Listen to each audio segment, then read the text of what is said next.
In today's video, I'm going to teach you how to use workflows and automation in GoHighLevel. We'll start right from the main dashboard so you can follow along on your own screen. Once you're logged into your GoHighLevel account, head over to your Launchpad.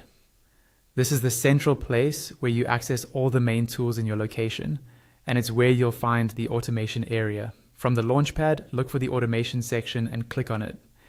This is where GoHighLevel keeps all your workflows, which are basically automated sequences that run based on rules you define. Once you're on the automation page, click on Create Workflow. At this point, you'll see three options for how to begin. You can start from scratch, choose from a template, or use a company-based workflow, which may still be in beta depending on your account.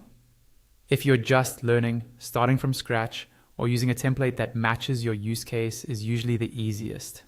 After choosing your starting point, you'll be taken into the workflow builder.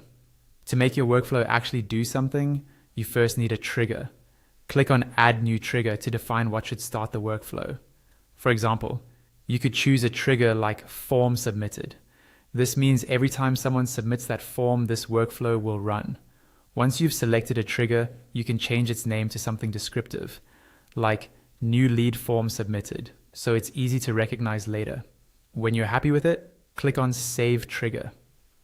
Now, let's add an action. In the workflow timeline, click on the plus icon above the end step. This lets you define what happens after the trigger fires. Choose an action, such as Create Contact. You can rename the action if you like, then click on Add Field to define what information will be stored. Use the drop-down to select a field, like email, first name, full name, date of birth, or country. After adding a field, click on the new field that appears, and then select a custom value to specify where that data comes from, typically from the form submission. You can repeat this to add more fields and custom values as needed. When you're done setting up the action, click Save Action. Next, give your entire workflow a clear name by clicking the pen icon in the top bar and updating the workflow title. Before you make it live, it's a good idea to test it.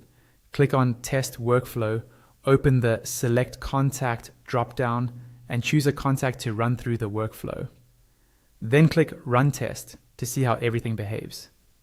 When you're confident that it's working correctly, use the toggle at the top to change the workflow from draft mode to published.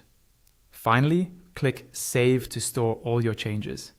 Your workflow is now live and ready to automate your process in